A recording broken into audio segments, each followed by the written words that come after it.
Have you ever wondered what would happen if you gave a plant too much of a good thing? We all know plants need water to survive. But what if we watered one not just daily, but every single hour?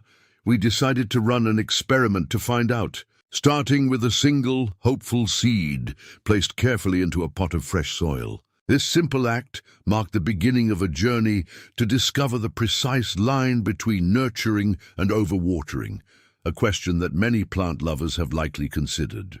The stage was set, and our tiny subject was ready for its constant hourly drink. The question hung in the air, captured by the camera's lens. What happens if you water a plant every hour? For the first few days, the results were nothing short of spectacular. With a clock overlay ticking away the hours, our time-lapse captured the consistent, gentle watering. The soil remained dark and moist, and soon a vibrant green seedling pushed its way through the surface. It was a picture of perfect health, stretching eagerly towards the light.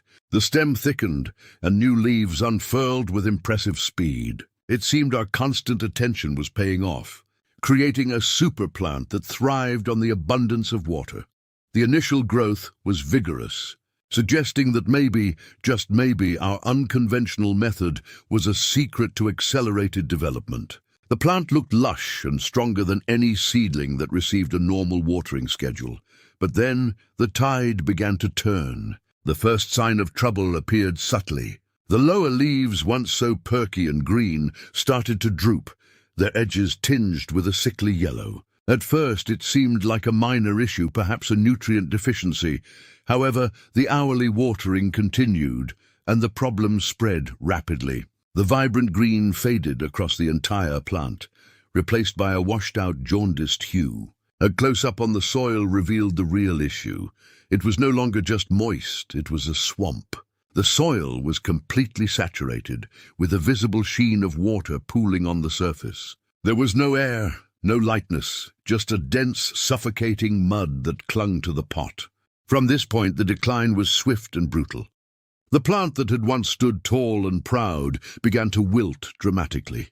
Its leaves, heavy and waterlogged, curled inwards and turned a decaying brown. The stem, which had seemed so robust, became soft and limp, no longer able to support its own weight. Within a day, the entire plant had collapsed, slumping over the edge of the pot in a final, tragic gesture.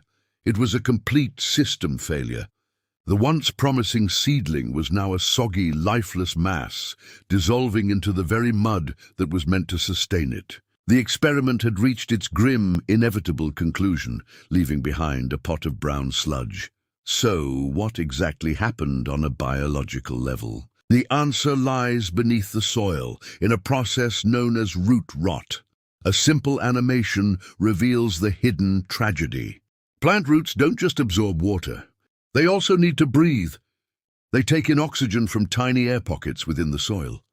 By watering the plant every hour, we flooded these essential air pockets, completely saturating the soil and cutting off the oxygen supply. Starved of oxygen, the root cells began to suffocate and die. These dead and decaying roots were unable to absorb water or nutrients, and they became a breeding ground for fungi and bacteria. Essentially, the plant was drowning from the roots up. Despite being surrounded by water, it could no longer drink, leading to the wilting, discoloration, and eventual collapse we observed.